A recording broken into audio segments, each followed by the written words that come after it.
Did you know that there's a super simple, stupidly inexpensive way to get power to an off-grid cabin in the woods?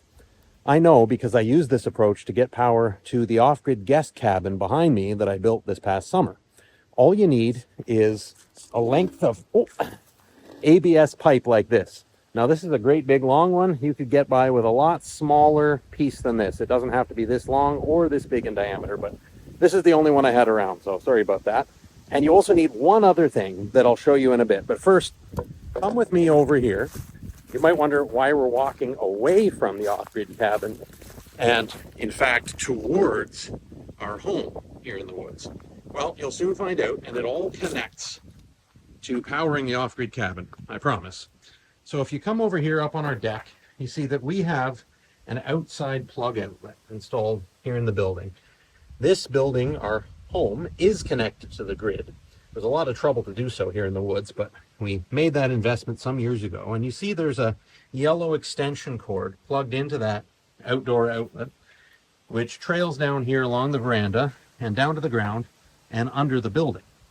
Now, if you come with me back in the direction we just came from, the other side of the veranda, you'll see over here that the yellow extension cord reappears under the deck, and it actually continues along out from under this deck, away from our house, over this area of dug up earth. We're actually putting an addition on our house in this area. That's why it's scraped down to bedrock. But the extension cord continues along. It's a big, beefy 10-gauge extension cord, very thick and 100 feet long. It continues through these leaves over until it reaches our off-grid guest cabin here in the woods.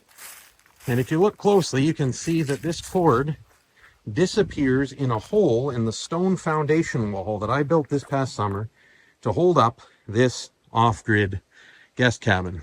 Over here at the hole, you can see that there's a lining of ABS pipe. And it's the same style of pipe I showed you at the beginning of the video. I molded this 4-inch diameter pipe into the stonework as I built it. You can see it's set right in the mortar there. And there's actually two pieces of pipe that go through the wall. This first one is horizontal, right at ground level. This stone wall is actually built on bedrock, as you can see. And partway through the wall, which is about a foot thick, this horizontal piece of pipe connects to a 90-degree elbow. And then I have another piece of pipe going straight up. And that second piece of pipe emerges on the floor of the building. So let's go around to the inside and I'll show you what it looks like from there. Come around to the door of the cabin here with me and we'll go inside. This off-grid guest cabin was about a week of work this past summer, and I have another video about that if you're interested in how I built this. But for now, look down here at the floor. You can see that the other piece of that pipe, that vertical section I mentioned, comes up through the floor, and I actually had to cut away a little bit of the bottom plate of the wall here to get it to fit. It's about 6 inches or so from the inside face of the wall. And here's the end of that extension cord that's strung all the way from my house, bringing power from the electrical outlet I showed you over there. Now, this might seem like a prime way for mice and bugs to get in, but as you see, we have a towel stuffed down there. If I take that out, you can see that the pipe goes all the way down, and there's actually daylight coming through there because that leads right to the outside. So this took some forethought.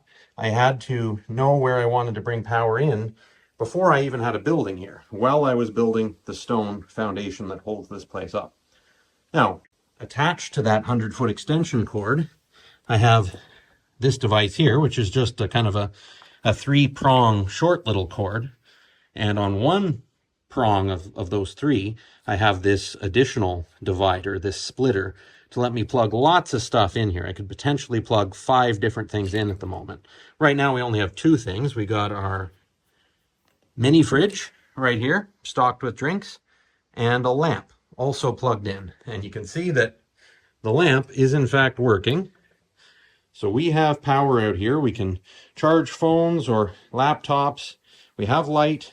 We have a working mini fridge for any guests who are staying out here. And yes, it's stupidly simple, and it's not the most elegant approach, but it's effective for more than just stringing an extension cord into the building, because eventually we want this little off-grid cabin to be fully self-sufficient. And one of the plans to make it so is to potentially put a mini kitchen right here along this wall. And to have a proper mini kitchen, we're going to need water coming in and water going out, wastewater leaving the building. That's why I went with a 4-inch diameter pipe, because it's big enough that I have room for the power cord, and I also have room for potentially multiple water pipes going in both directions. So you might think, well, all I've really done here is just made an off-grid cabin into a clumsily on-grid cabin, because I've just attached it to a house that itself is attached to the grid with that long extension cord. And you know what? You'd be right, except that if you're committed to the off-grid life, more so than I am, and there are advantages and disadvantages to that, you don't have to plug that extension cord into a building. You don't have to plug it into the grid.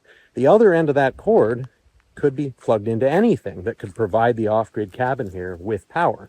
It could be plugged into a portable generator, a stationary standby generator powered by a big propane tank. You could plug the other end of that cord into an inverter if you have solar panels or a windmill set up, or even a micro hydro electrical setup.